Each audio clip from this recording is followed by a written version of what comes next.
Hello, everybody. Hope all of you are doing well. This is Coach Bala here, coming to you with yet another episode of Podcast with Runners. This is season 8.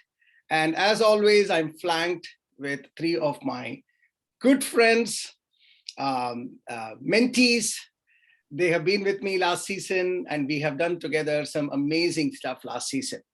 And I can't wait to unravel what we did together last season with these 3 fine gentlemen and, understand their story, who they are, learn from them. And what is interesting is we are doing the same this season as well. Exactly the same, probably 2 times better now. So very excited, guys, to kickstart this podcast. So let me introduce them. Let's just go down one by one, and why don't I give them a chance to introduce themselves? Let's start with guest 1. Please go ahead. Thank you, Bala. Glad to be here. Suraj Ravindran. I was born and raised in Bangalore. I did my schooling in Bangalore and my engineering as well. I studied at the MS Ramaiah Institute of Technology for my mechanical engineering. Then I came here on work to the USA in 2001, live in New Jersey with my beautiful wife Anita and 2 kids, Priti and Dia. They're 9 and 12 years old.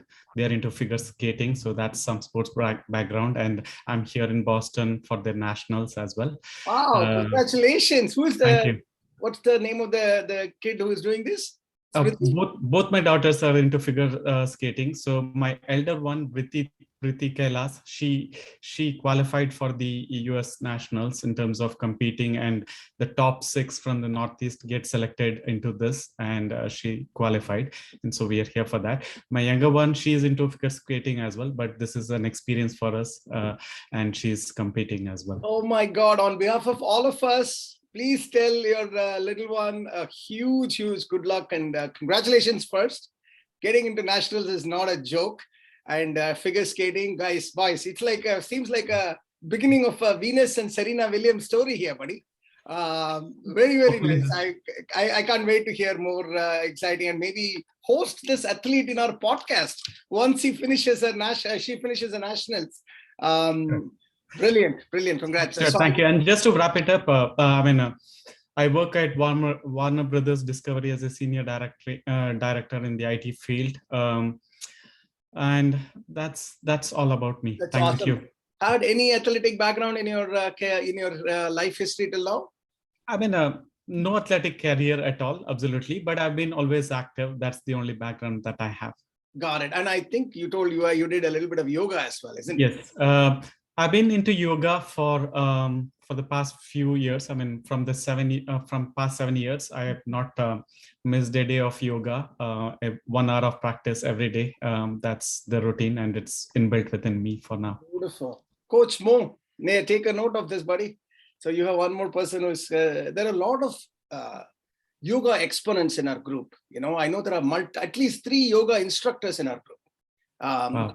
Who've been like you, like very serious, but also teaching others in a sort of unofficial fashion. So it's always good to have a small yoga group, it looks like. Awesome. Thank you, Suraj. Thanks for the introduction. Welcome. And let's invite the next guest. Please go ahead. Hi, Bala. Hi, everyone. This is Sridhar Mysore.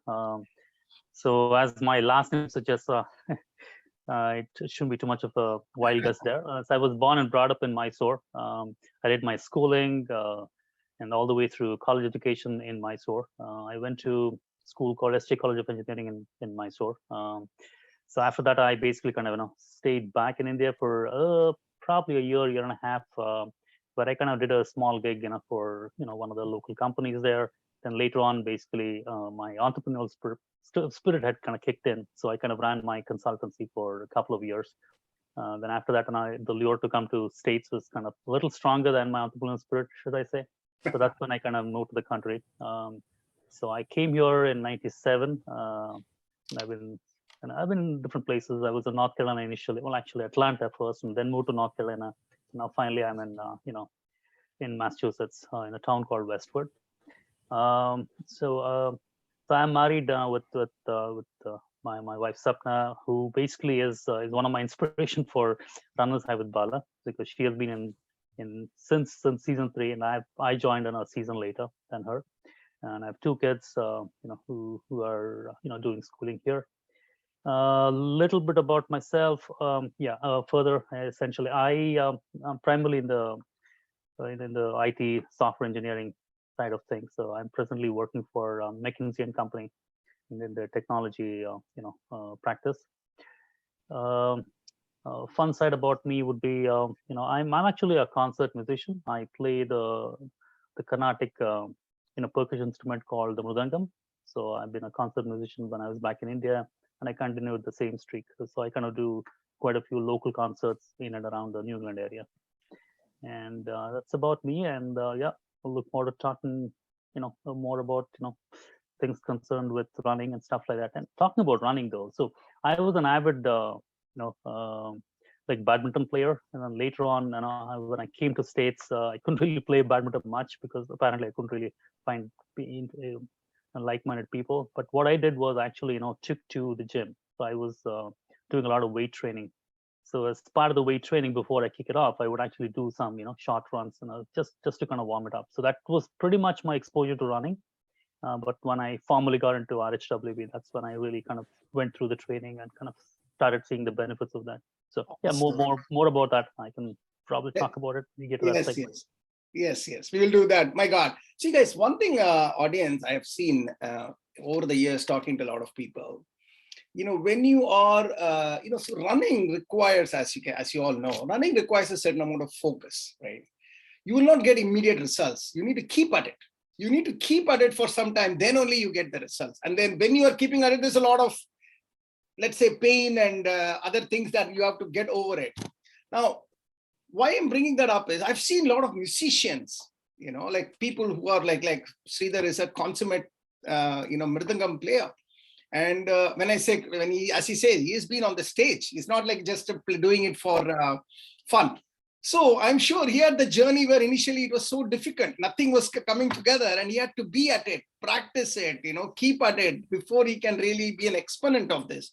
That thread is common across these kind of activities. And that's something I always, love to see and love to hear. Take Suraj, for example, 7 full years of yoga, every day 1 hour. That shows a commitment and dedication to whatever he picks up. And that's what I want to talk about today when we explore these gentlemen's life sort of running career thus far. Thanks, Shridhar. And I must give a shout out to Sapna, Sridhar's wife. She has been instrumental in inspiring not only for runners, but even me and everybody else. She's one of the more key figures in our IT team who is delivering all those websites and such. So thank you, Sapna, and thank you, Shridhar, for supporting Sapna in this journey as well. You've been amazing support, I know, in various places. Cool. So let's invite the next guest. Go ahead, please. Hi, Bala. Hi, runners. My name is Kumar. I was born and brought up in Bangalore. I did my engineering from MS Ramaya Institute of Technology in Electronics. And I worked there for a year. Then I came to US in 1990 for my master's degree program at Southern Illinois University at Edwardsville in electrical engineering. From then on, I've been working in the St. Louis, Missouri area as an IT person. I'm married to my wife, Sunita, and I have 2 daughters. The older one is a first-year resident in Kansas City. The younger daughter is a second-year med student. From my background, I was never an athletic person other than playing on the street, some cricket and riding some bicycle. I started running in 2004 on the treadmill after I got health advice from the doctor saying that, hey, change your lifestyle or end up with diabetes, type 2 diabetes. So I had seen long-term diabetes issues in my family, with my parents as well as others in the family since 1980s. So that was the only motivation which kicked me to move out of the couch and do some physical exercise. As IT person, I've been working in the data center uh, domain as a Oracle database administrator. Currently, I work for MasterCard. That's about it. Beautiful, beautiful. Oh my goodness. Thank you. Thank you, Lava. Thank you for that lovely introduction. Father of soon to be 2 doctors in the family. So daughters to doctors. When I, audience, when I try to find these groups together, I always try to see if there are any commonalities. So it'd be easier for us to have that conversation. In this chat, I mean, I have to figure out what are the things that are not common, because there's so many things that are common. Let's start. Let me list it out. Item number 1, both Suraj and Lava went to the same college, and they got to know just 5 minutes before the recording at the same Bangalore college, just 10 years apart, I guess. All of them are engineers. All of them came to the US like many, many years ago. None of them have really done any running per se, but they have been, dabbling with many other things in life. I think all of you are father of daughters as well, I think. Yeah, you're right. All of them are, yeah, that's true. All of them are the fathers of daughters. All of them are full marathon finishers. Huge deal. That's why we're going to talk about. All 3 of them are full marathon finishers. If you go and talk to them, they would have never even thought about running. Forget about full marathon. Even thought about running even 1 or 2 years before they got into running. So it was 1 or 2 years, maybe 6 months before they got into running. So that's in addition to this. Sridhar's wife Sapna and Lava's wife Sunita, they are sisters. I didn't, by the way, guys, when I brought them in, I forgot about that. They are just my, I'm their coaches. That's how I brought them together. And then suddenly realized, oh my God, there's too much of connection. All 3 are Kannadigas. All 3 are from Bangalore, Mysore area. Oh my God, there's too much to say. So my challenge now is going to be how to control this conversation to within 45, 50 minutes, because I'm sure they have a lot of things in common and they would love to talk. So on that, let's start with Shridhar. Shridhar, how did you get into running and why running? What do you think? Yeah, absolutely. A nice way to tee it off. Thank you, Bala. So primarily, as I said earlier, right, I was active back in India. It was more into badminton. It's more like a hobby sport, right? And nothing competitive. But there were a lot of people who would who'd be like-minded enough to kind of get out on at short notice and kind of just to play a game or two. So we used to kind of do that, and apparently I missed those days. But when I came to States, I didn't really have that sort of comrades who could kind of just pitch in at a moment's notice to kind of just play a game or two, right? So instead, what I ended up doing was, and I would basically kind of go to the gym and pump weights. So I kind of started doing that, and I would get a lot of kick out of it, right? So I kind of really took it to quite a good level, essentially, where I would kind of focus more on bulking up and and try to kind of hit the next level. So in fact, I also kind of work with a coach as well. So I was kind of fairly serious. So that really kind of bode me well, must I say. Now, as far as running part was concerned, I would actually run, but only prior to the actual routines kicking off. That was more like getting me warmed up. So that was my exposure to running, right? I would run outside, but not beyond 2 to 3 miles, right? That's how it was, because I used to kind of balance it out, but because my focus was weight training. So running would actually be more of a prelude to that whole process, must I say. So that was about it. And coming to running, my wife Sapna, she basically signed up for season 3 with your program, Bala, right? As you know, and apparently all those were all initial days, a lot of learnings for everyone across the board. So I would kind of basically hear a lot from her experience. And so before long, I said, okay, fine, let me give it a shot the next season. So season 4 is when I kind of picked up. Season 4 is interesting because I started off the training. It was kind of going well. Somewhere midway, I think at home I was kind of shifting some furniture somewhere. I guess I don't even recall the detail that vividly anymore.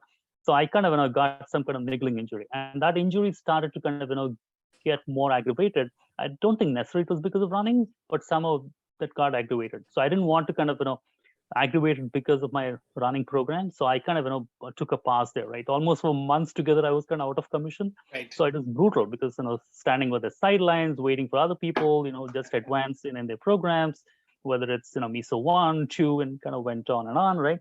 So then finally, when the race day was fast approaching, the most I could do was, okay, run like 10 miles, right? And I still had another couple of weeks before the actual race day happened.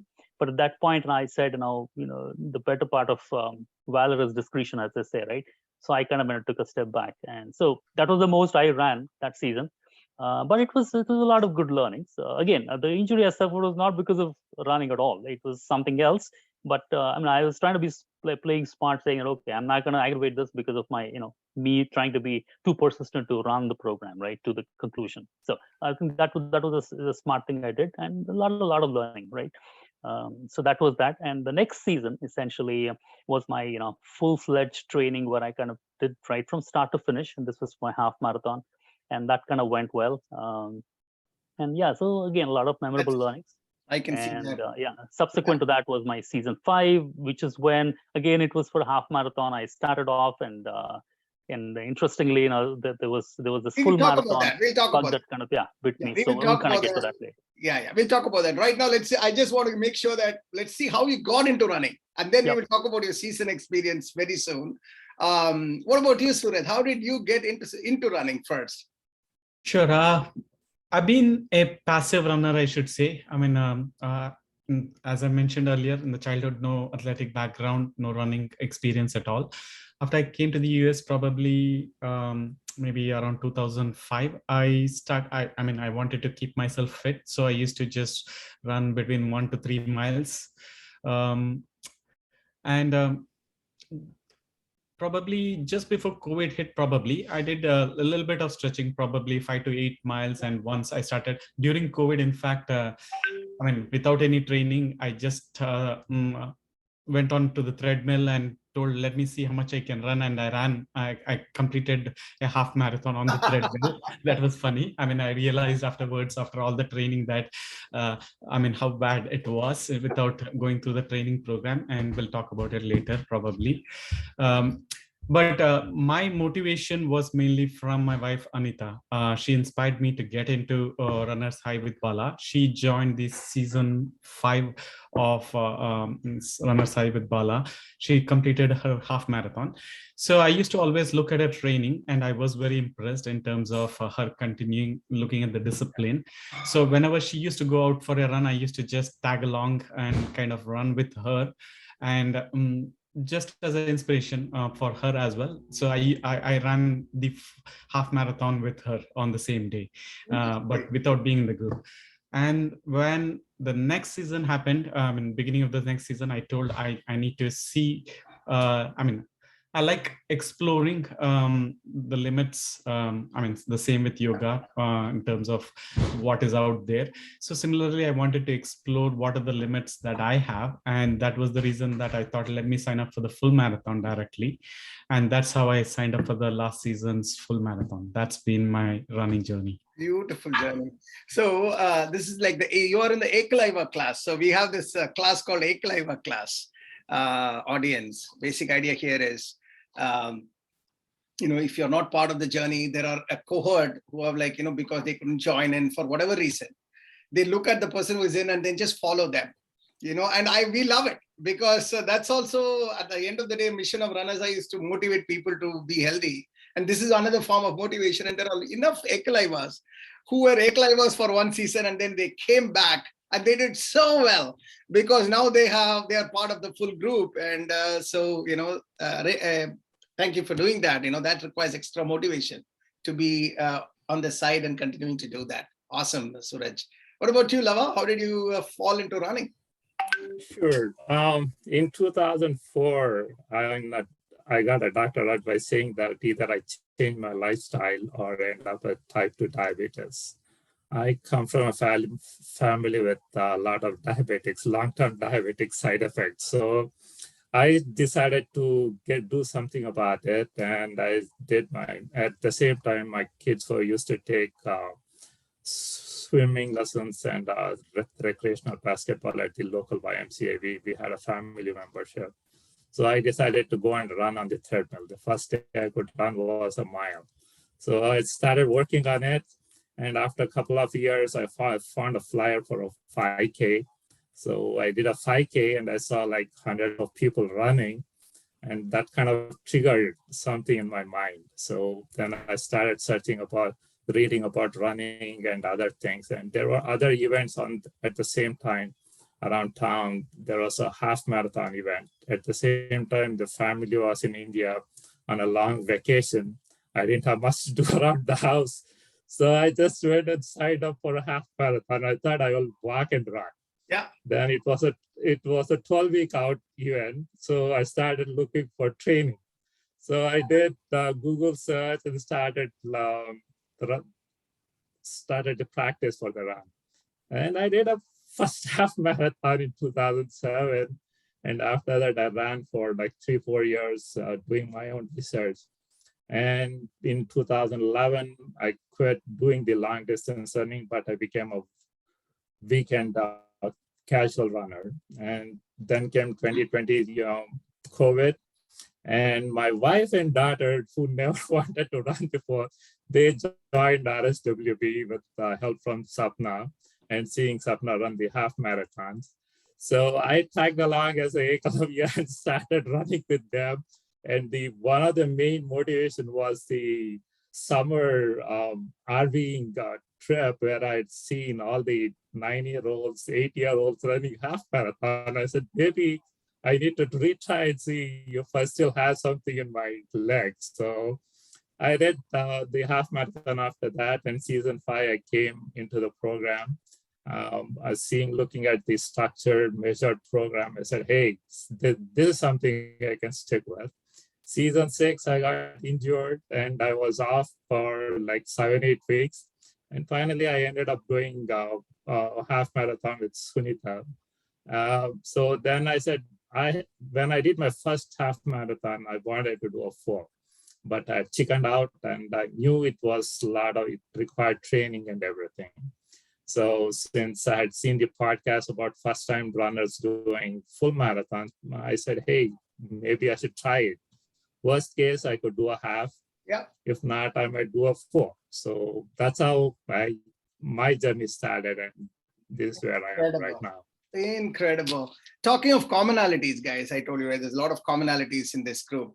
All 3 of them got inspired by their better halves to come into running or runner's high, which is amazing to see, right? Sapna, Anita, Sunita, thank you, ladies, for making this happen.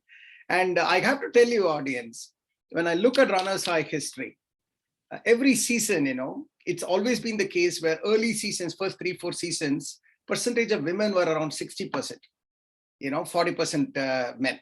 And if I remove the kids out of it, it probably is a little bit more skewed towards women. That's how it was in the early seasons. And now it is 50-50. What does that tell you? It just tells you this Zoom call representation. Women inspired men in their family to join. That's been a common theme. And thereby, the men are catching up in runner's high, which is so powerful, so exciting, so nice to see. So I just want to take a moment to thank all the women in, being that motivational force within your family to make it happen. And you first came in, you showed how it can be done, how discipline can be inspiring, and you landed up inspiring your husbands, and here they are. That is another beautiful commonality, Sunita, Anita, and Sapna. Then the other thing is, if you see all 3 of them in their own right, they were also Eklaivas. That means if I just for those of you who are first time hearing this, I know there are about 200 odd runners, in this Indian mythology, right? This Eklaiva wanted to be the pupil of Dronacharya for an arrow, and for whatever reason he didn't want to do it. So, but Eklaiva mentally assumed Drona is my teacher, and he did it himself as if the teacher was there. And then he was supposed to have been much better than Arjun, and some other story happened. So the idea here, the idea of Eklaiva is, even though you are not part of the original group, you try to mimic the whole group and try to do it yourself. That requires a tremendous amount of trust in yourself and ability to self-motivate and make it happen. That's a very special character, and all 3 of you had that. So that's another beautiful connection. So let's talk about your full marathon season. Let's start this time with you, Suraj. When you reflect back on your season where you went for full marathon is not a child's play. It's a big deal. It's really a big deal. Running 42 kilometers, 26.2 miles is not easy. It's not, you cannot wing a full marathon, as they say. You cannot try to fool around and just go on a treadmill as you did, Suraj, and just somehow finish a full marathon. You can't do that. If you do it, you will definitely get injured, as we all know, right? So full marathon is a serious commitment, a serious decision. And you all did that and you entered the season. So if you reflect back on the full marathon journey, season, not the run, but not the final day, but the actual season, what are some of the few tidbits that you can share to the audience? Suraj, go ahead. Sure. I had the pleasure of being in the Ekalavya cohort and looking at the process. So I kind of trusted the process. Basically, whatever the coaches tell you, just follow it blindly, and I was sure that I'll get there to the end line and finish it. So began with me trusting the entire process there. So that was pretty good to start with. And initially, in terms of tweaking the runs, I always used to see the comment from you to kind of slow down, because you're so enthusiastic that you want to get started and start running fast. But then I realized, about the CP runs, and looking at all the podcasts that you have with the runners, that helped me a lot. Listening to the experience from other fellow runners, that helped me a great deal as well. There are the small tidbits that you'll miss just looking at the coaching. So it is very important. It was very important for me to look at all of this. So I never missed one episode of the podcast in the entire run. So I caught up with all of them. And that is when I learned about your body and how it reacts to your runs, and how critical it is in terms of running slow first to run fast later. And I think just following the training has helped me throughout the journey. And I should say, for me, it was, like a cakewalk, just following the process. And each week you see the progress. As 13 miles was the last, the biggest run that I've had. Then as you progress 14, 17 and stretching, everything was pretty easy for me. Kind of body adapts. So that has been my experience. And I should say that the cohort has been amazing. And especially I wanted to thank you. The energy and enthusiasm that you show kind of bubbles up. It's kind of contagious, I should say, the energy here within the Runners High with Bala group. And it spreads around and keeps you motivated. That is how, for me, it was such a joy. I enjoyed the season thoroughly. So that's my experience here. Thank you, Suraj. Thanks for the kind words. And there are some beautiful tidbits here. I want to make sure I pull it out. Think about this. Whatever he explained is a definition of commitment. Not missing a single episode, taking the things seriously, continuous learning journey. It didn't happen by itself. No great effort happens by itself.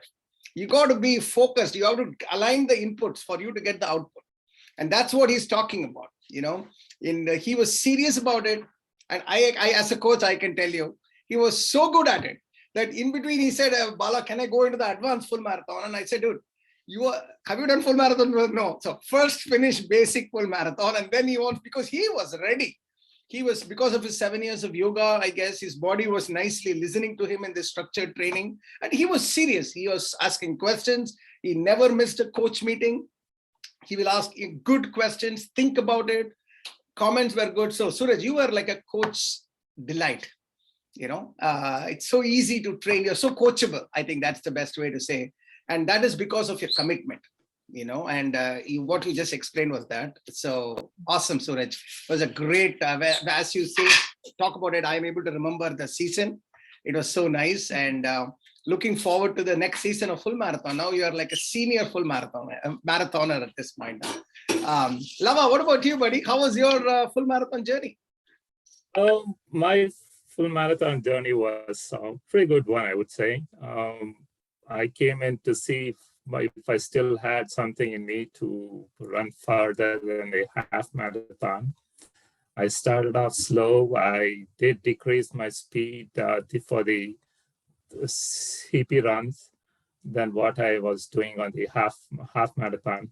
I had to follow all the instructions and all the instructions about the diet, hydration, and follow all the follow the program end to end. One of the other main thing which stuck to me was you got to respect the sport. Yes, you can do, and I also wanted to see how far my body could take me.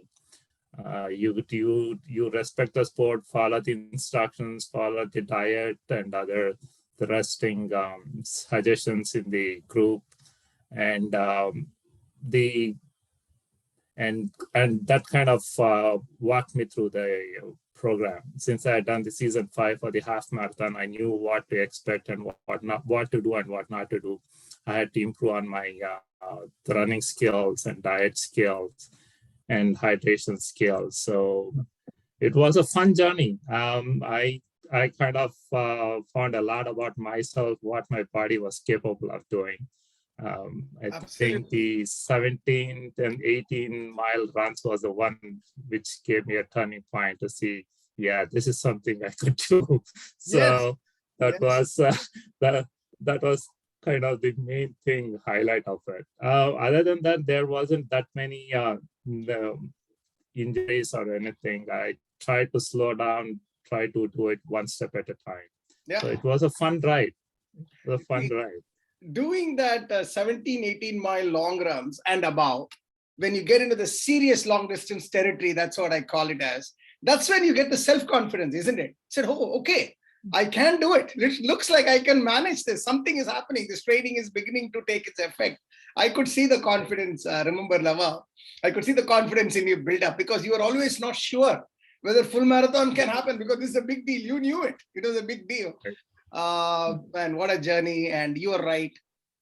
You were committed also, were dedicated to this. You were not like, taking it lightly under any, because of, you talked about your diabetic scenario. Guys, there is a real proof out there in the running community that running actually does a lot of its magic on reducing sugar. I don't know if you had any good impact on your diabetes side, Lava, because of running. I still haven't got diabetes yet, so running is an outlet for me to burn off all the extra calories and other things. Got it. So just to make sure, because as a family you are susceptible to all that. Got it. Right. Amazing. That was a great journey. You're absolutely right. Full marathon is not something that to gloss over. You got to be serious. You cannot, and when the way seriousness happens is not missing anything. Again, he's another 5.2 material, I think. Suraj is a 5.2 material as well. Those of you who don't know and never heard what is 5.2, it's coming your way, guys. Newcomers. We measure everything. We share it with everybody so that if you have done great, if you're not done great, everybody can see it. It's our way of putting a little bit of peer pressure, but metrics that matter. Whatever you measure, you improve. So every mesocycle end, we provide a dashboard that coaches provide a quantitative and qualitative scoring on how well you are doing training, not in terms of how fast you run. It's about how well you're doing the training in terms of commitment. Are you following through the training program? A 5.0 means you're walking on water. That means you have not missed anything, literally not missed anything. And anything less than say 2 and below, it means that you've missed a lot of things. And then maybe you have to seriously ask yourself, do you really want to continue this? Because as I said, this is a train that leaves New York Penn Station, this training, and doesn't stop for anybody and goes till San Francisco and constantly increases pace as it goes towards San Francisco. Reverse split. So if you're not able to be on the train, on this training train in the first meso, I guarantee you cannot be there in meso 2 and meso 3. It's very clean. So that's why we provide you that metrics dashboard to give you an idea of where you are on this train. And within that context, this gentleman here, they're all on the higher echelons of that train. They are not only comfortable, they drive it. And that's what we're talking right now. How are they able to do it? It's all about the mindset and an ability to decide and follow through the decision. Okay. Talking about the decision and following through, let's hear Sridhar's story on what is your full marathon journey. I know there is some interesting stories you have on that. Go ahead, please. Yeah, thanks, Bala. So yeah, as I'd kind of given a quick peek my earlier segment of the conversation. So my full marathon initiation happened fairly interestingly. This was in season 6, where I was actually training for a half marathon. Apparently, it was all going great, and then because of the COVID situation, Boston basically opened up the Boston marathon, for a virtual segment. So that kind of got us started. So why, since Boston is in our backyard, why don't you kind of throw a hat in the ring, right? So this was almost like 2 months before we could wind up the program for a half marathon. So then I reached out to Bala to say, listen, I don't want to miss out on this opportunity, but I definitely want to kind of partake of this opportunity, right? So then we had to pivot a little bit in terms of training, what we had to do and things like that. So one of the key things that we thought we should do is basically drop my speed, right? So that way if I run slow, I can run, of course, and everyone knows it, you run fast, but more than that, for me it was run farther, right? So that's essentially the key lesson for me. So I kind of diligently started following that. So whatever additional runs I was doing, I was tacking on additional miles, so that way I can be within myself comfortable saying, yes, I can kind of knock this off, right? I don't really care about the speed, but I just want to make sure I kind of complete this happily without suffering any injury post run, right? So that was my clear cut goal. So I kind of started working towards it, and so the race day happened, and so we're able to kind of successfully complete the marathon. In fact, my wife Sapna also kind of joined me in this virtual marathon frame. So yeah, that was an interesting. So we think because we both kind of ran together, so that was kind of memorable one. So that was my first foray into full marathon. And following that is when I signed up for a full marathon program. That was season 7, and so that again, there I was kind of being absolutely very tuned into the whole program, trying to be diligent on trying to kind of knock off the the particular routines I had for each week, and then trying to be honest to yourself, not try to push yourself if you had any kind of niggling injury. Just just trying to play safe, just listen to your body, right? Now don't get too extravagant in what you want to achieve, right? Because it's a long journey, right? So it's not going to get over in a week or two, because it's going to happen over months together, right? So keep that in mind. So the goal is the grand goal, which is basically making sure your journey completes successfully, right? The race is just the cherry on the cake, let me put it that way, right?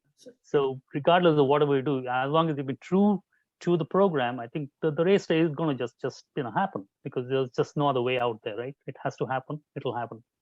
So the key thing is the learning that you put in, and the learning that you're going to harvest, right? That's the benefits you have to really look at. It's not so much about what you do in the race day, right? The race day is going to happen as long as you've been truthful to your whole journey. That has been my key takeaway in all this.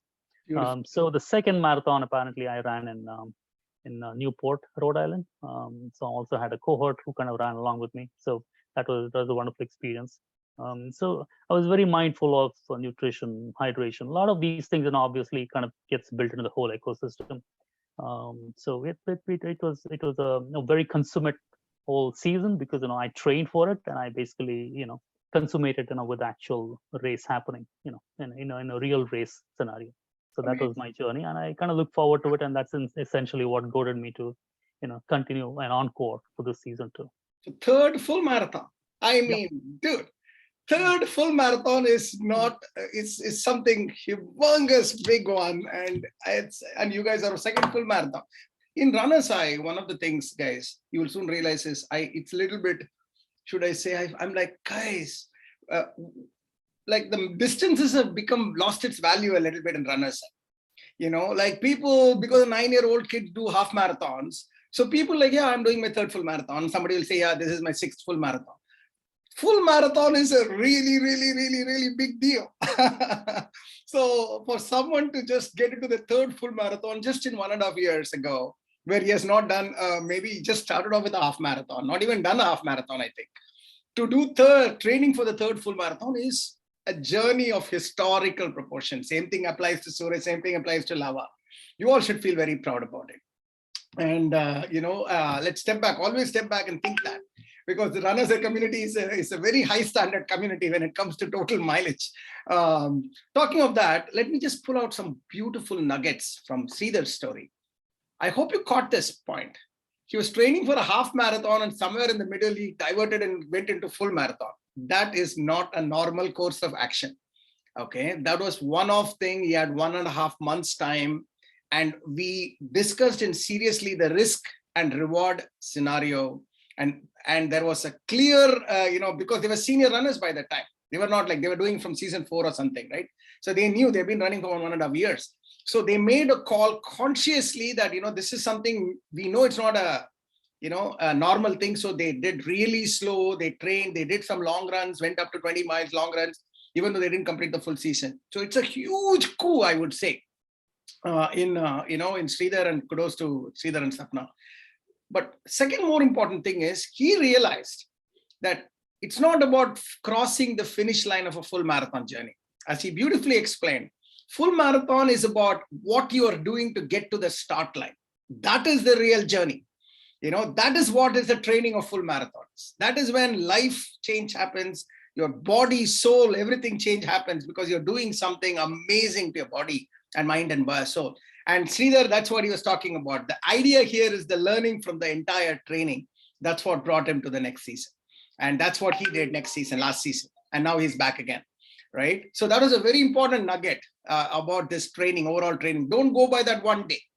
If you focus on the training, that one day will happen again and again and again. If you just focus on that race day, that's only one day you will check the mark and that's it. After that, you won't come back again. What's the point of that? So that was very beautifully said, Sridhar. So now let's start this time with Suraj again. Suraj, take us into your full marathon day. When you did your full marathon. I know it was a virtual full marathon, and I know it was COVID time, or I think you did the runner's high virtual alone. That was unfortunate because I know you missed out on the race day. You had to travel or something like that, if I remember it correctly. Doing a full marathon itself is a big deal. Okay, guys, doing it alone is craziness because you're running alone on top of doing it for the first time. That's like complete craziness because that's the worst input combination you can get. Because after mile 18, you are alone. You feel like, what the hell I am doing in my world right now? What am I doing here? So I'm sure all of these kind of emotions you had to deal with. So Suraj, let us understand how was your full marathon day doing this alone? Sure. Yes, unfortunately, I was not able to attend any of the races, official races, or the race that RHWB sets up because I was traveling to Cancun and it was the spring break for the kids. Otherwise, I'd have changed my plans. The experience, I should say that it's unknown territory for me. I've never traveled that distance. So I should say a little bit anxious, but not worried at all. I usually don't take stress in terms of anything. Take it as it comes, live the moment and continue with that. And I trusted the process and I knew for sure that I was confident that, irrespective, I'm going to finish it. There was you just ran around the house or something? No, I have there's Carnegie Center. It's a set of offices and there's a neat loop for running. It's like a bike trail. Okay. It's a 2.2 mile loop. So basically I ran close to 13 or 12 or 13 rounds around that. You had water and all kept in one place. You go. Yes. That is what I learned from the previous group. Be prepared for that race. So you'll have to put a little bit of thought before the race. So I kind of kept all my hydration at places, strategic places, so that I could kind of pick it up and drink. And I had a pace in mind as well where I wanted to finish. So I didn't want to slow down and things like that. So if you take a little bit of time in terms of planning, that absolutely helps. I mean, I was glad that a few of my fellow runners, RHWB cohorts came there to kind of support me as well. Thank you to all. And there was one of experienced runner who kind of ran with me for the last 3-4 miles. So that helped me tremendously as well. So, I mean, I just wanted to mention about a few learnings, right, through this process, as how the entire process of the season helped me, right? I mean, you have the discipline and commitment. That's the key. I mean, you just follow it, and I'm sure everybody are going to finish it. No questions asked there.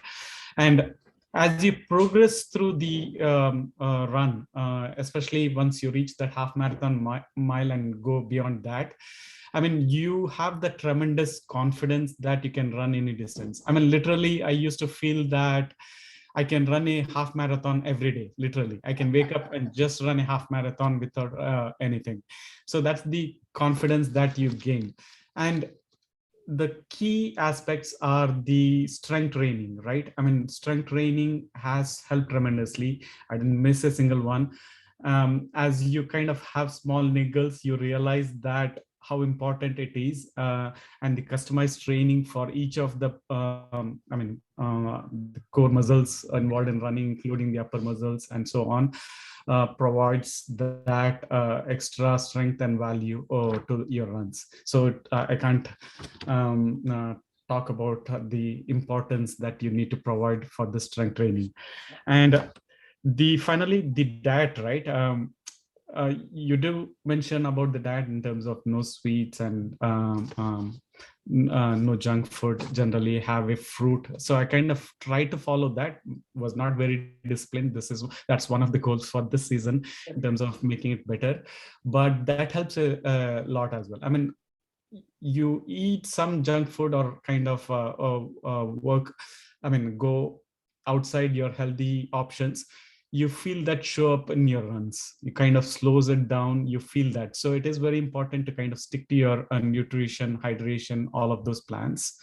And then following all of this is what made it a cakewalk. My experience on the rain day, just to bring it back, has been very easy. And up to mile 20, absolutely nothing. I was like 9 minutes at a pace of 9. That is how I was going the first 20 miles.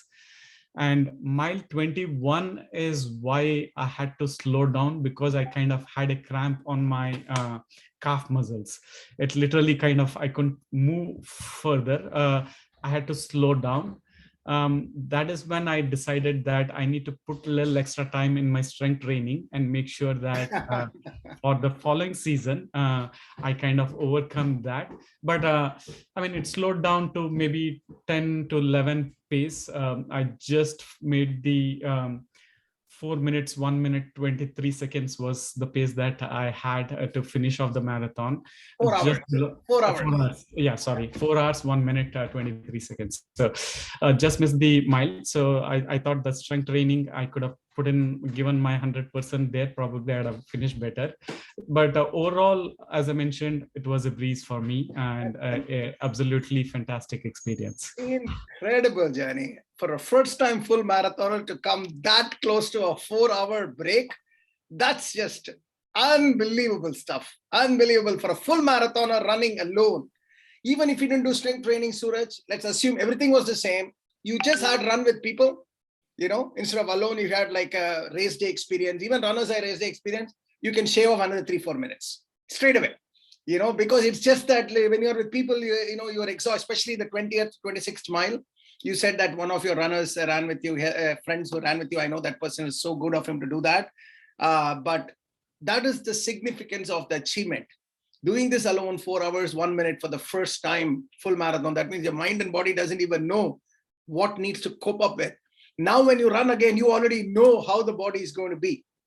20 to 20, you will always adjust yourself. Incredible. Some beautiful nuggets here, folks. I just have to bring that out.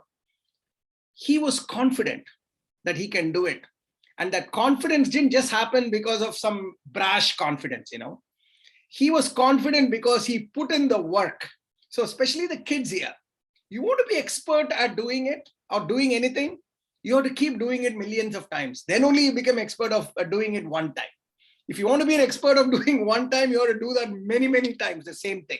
That is when you do it. And that's what he did. He never missed anything, focused on everything. And then when he came into the final day, it was like a student well prepared for the examination. He was not afraid of the examination, he was waiting for the examination. That is one. The second thing is preparation is key. In long distance running, don't take anything for granted.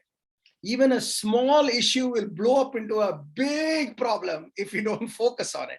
Like he talked about the mile 20, he had this beginning of niggles and all that stuff. It is good that he focused on it a little bit, so he completed it 4:01 something. If he didn't focus on it and he ignored it, he said, it's okay, pain is there, I'll take care of it after 26th mile. Trust me, mile 23 would be shut down. And then he would be probably limping to his line and he probably will finish in 5 hours plus.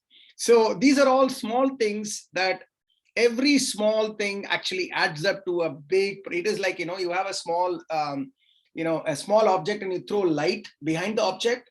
The object is small, but if you see the reflection on the wall, it's huge, right? That is how you should be thinking. The marathon is a divergent light falling on the wall. Anything in between might be a small insect, but it'll appear as a monster on the wall. And the wall is the full marathon day. So you got to make sure that there is no insect, there is nothing in that path of divergent training for full marathon. You do that now, your wall will be blemishless and it'll be like, you'll be able to do it really well. Well said. And congratulations, buddy. 4 hours, 1 minute is a big deal. I know you will break the coveted 4-hour mark and enter into rarefied full marathon territory. I think we have only few people who have broken 4 hours in our large community of runners. And once you break 4 hours, you are into the next level of, you go from amateur to maybe quasi, like pro-am kind of a thing, like where you get into the real, segment of fast runners. Boston, maybe next trip is your Boston qualification. That's a big step, but why not? Why not, Suraj? If you have the same thought process mindset, you can do that. And I should say I'm inspired by Deepak and Sapna. My goal is the ultra marathon. In fact, this season I was planning to sign up, but I thought I'll go for the 4-hour mark first before signing up for the ultra marathon. Yes, but, I think you can. You see examples in the cohort that inspire you. So I take inspiration from a lot of folks out there. Absolutely. Awesome. Great story. Lava, what about you? How was your full marathon day, man? Sure.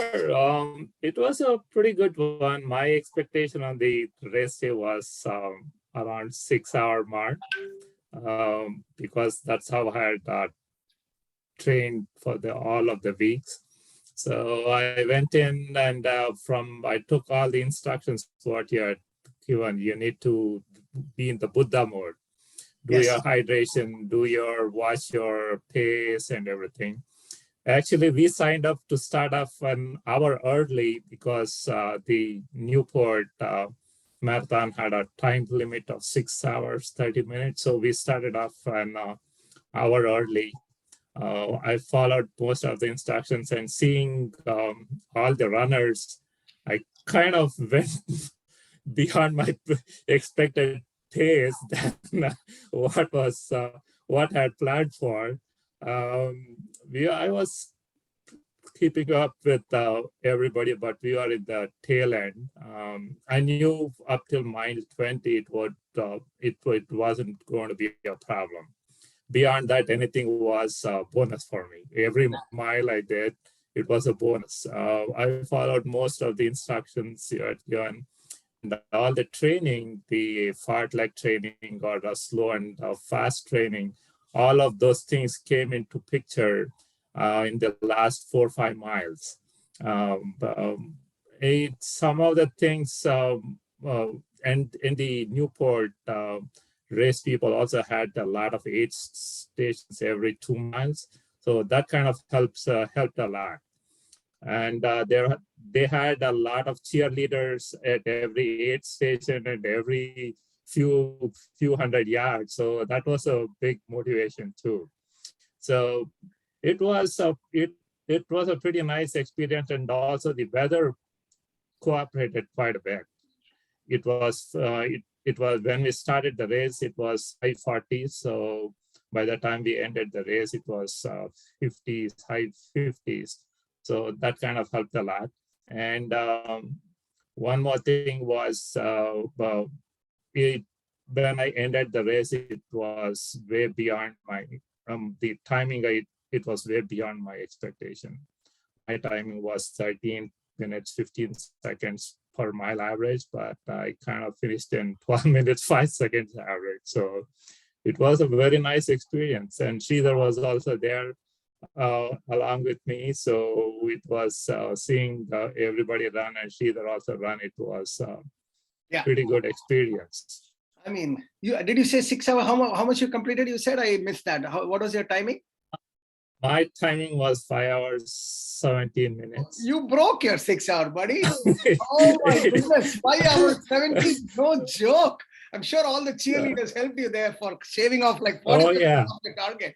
That's what I was telling Suraj there. Dude, what a journey, Lava. Someone who never, who thought that you'll never run again, to getting inspired by your wife, and then signing up for a full marathon of all things.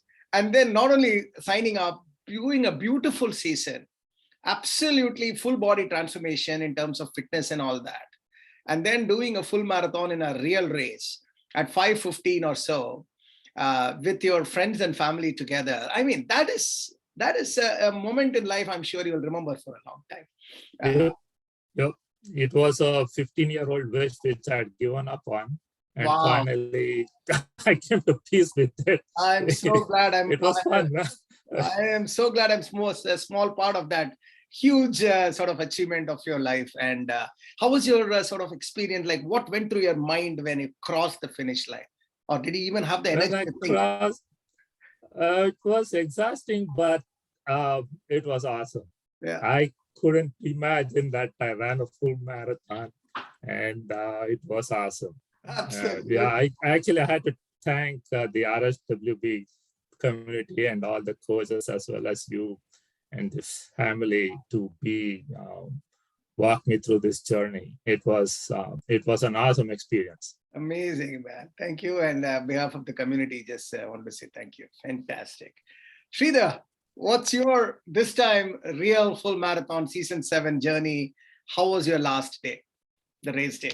Yeah, sure. So one of the things that was special this time was like Sunita and Lava, they decided to kind of join us for this race. So they flew down from St. Louis. So it kind of made it as a, like a fuller family kind of gig, so to speak. So as Lava said, so we kind of started like an hour earlier than the usual kickoff time, because we just wanted to make sure that we kind of stuck within the the allowed time limit. So yeah, it went on pretty well. So we had a bunch of runners that started off early, just like us. So almost for the 18th to 20th mile. So that was one of the things that I was kind of little hesitant, saying what could potentially happen. But luckily, it was incident free at that point in time. So from that point onwards, I think things kind of kept chugging well. There was a lot of urge for me to actually amp up the speed, because I still had gas left in the tank.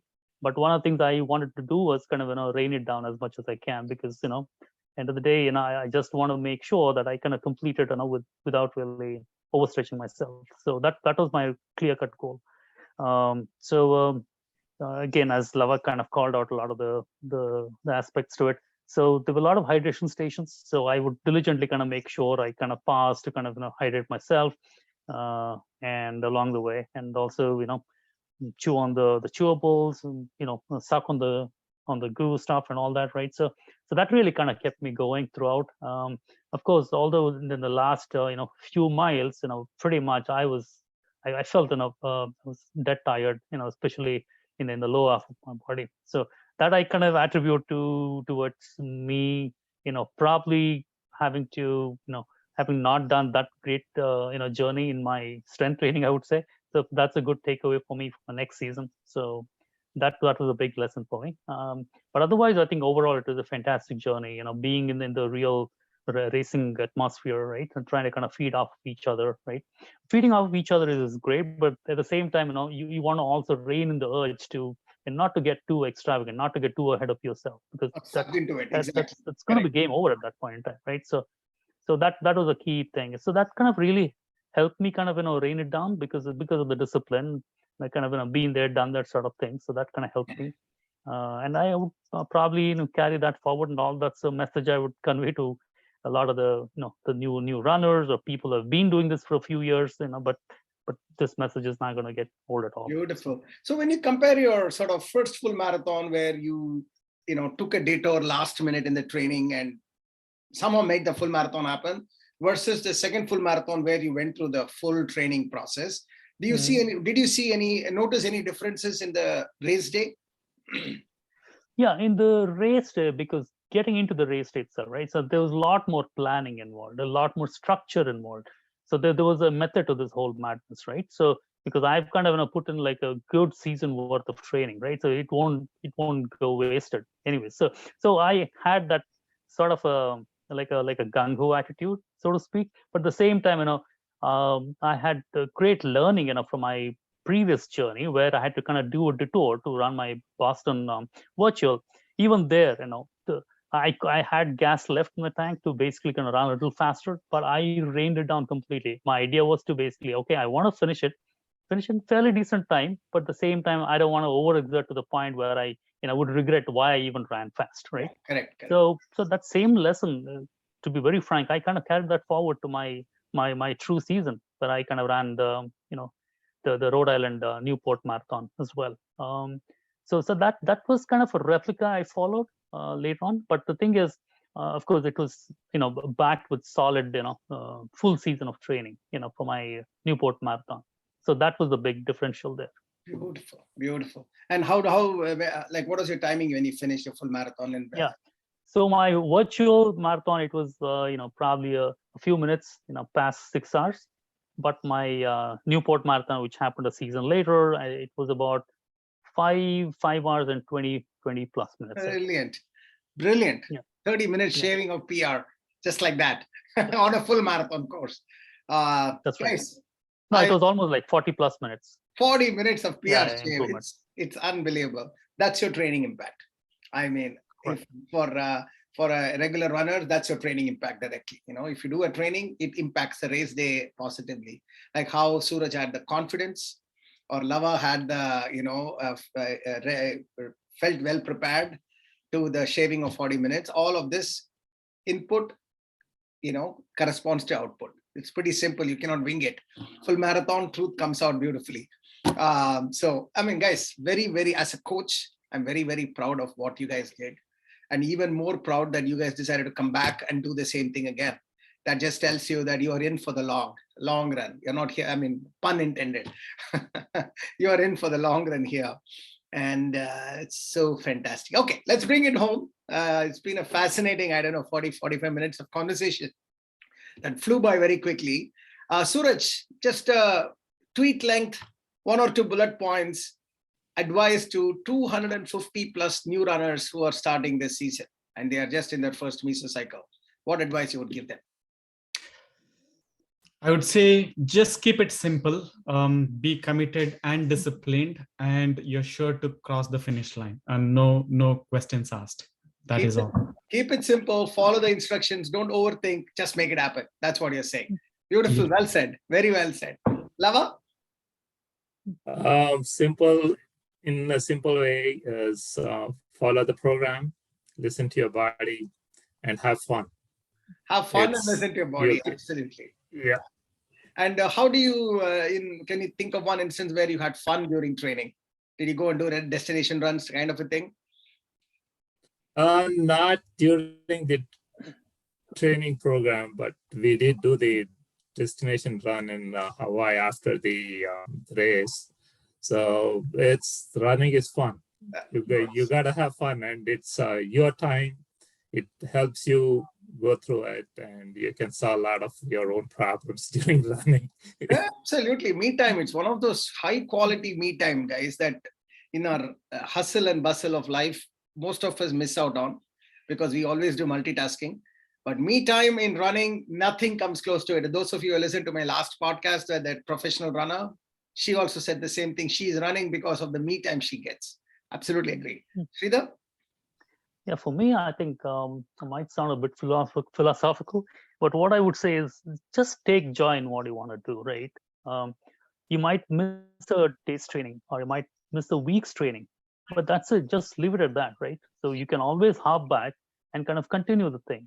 But because if you don't sign up for what you have initially signed up for, then the whole cause is lost, right? So keep that in mind, right? The grand goal is to basically go through the journey and then finally sign it off, with a race, right? So keep that grand goal in mind. So if you miss a day here, if you miss a week here or 2 weeks, so not a big deal. But to just have the joy that you are part of the program and you want to get something out of it. So if you can get those basic things in mind, I think the rest of the things will just fall in place. Beautiful words. What a beautiful way to sort of bring this to a close. Gentlemen, I cannot say enough how proud I am of all of you, especially the achievements of last season. We all are, not just me, the entire community is first-time full marathoners. They're very special because they are like the beacon of inspiration for so many folks to follow. And I'm sure just by doing it, a lot of people got inspired looking at you and saying, you know what, all the new full marathoners who have joined, I can guarantee you they would have looked at you, and said, hey, these guys have just done their first full marathon and they seem to be just regular people, person like me. Maybe I should sign up too. And we are at the historical high when it comes to the number of full marathoners this time, as you all know. I think our full marathon cohort is close to 40. That's craziness, because our third season total number was 40. So we are like in rarefied atmosphere for me. So it's thanks to you guys. Continue the inspiration, continue this journey. It's a macro cycle, 5-7 year journey. You should think of it as. You don't have to do full marathon every season. Definitely not. You'll just run down your body quite a bit. That said, I do it. To see 2 full marathons a year is my journey, and it's totally doable. Totally doable. I mean, you don't have to do anything more. As long as you don't have the idea that every full marathon I want to do a PR, then it becomes a whole new ball game.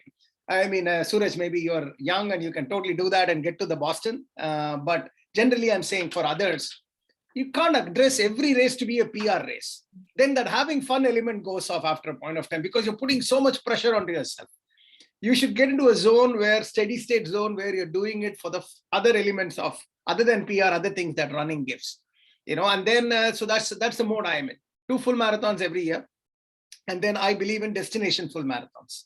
That means I combine vacations with full marathons. I go and try to pick and choose different full marathons. Whole new world out there, guys. It's just, especially all of you I consider the COVID runners. So you have come from unfortunately, the worst end of running into running.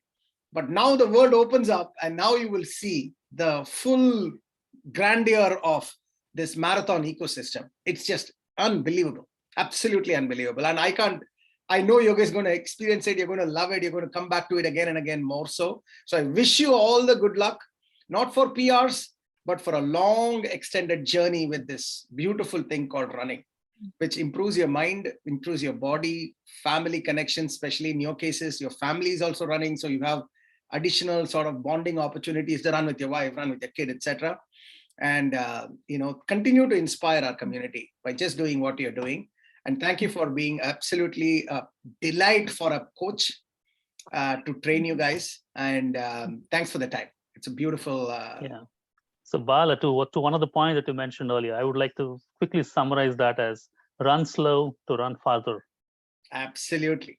Run slow to run farther. Maybe time for next season's tagline contest. Tagline. Oh, there you go. Right. Start marketing. I gave it away, I think. Start marketing it. Right. Thank you, Lava. Thank you, Suraj. And a big shout out to you, my friend, Bala, for being the very evident Sutradhar in all this process. Thank you. Thank you. Yep. Thank you. Absolutely, can't agree more. The enthusiasm that you bring, it is, as I mentioned, it's just contagious. Thank you. Thank you, guys. Yay. Take care soon, man. Take care. Bye-bye. See you, everybody. Bye.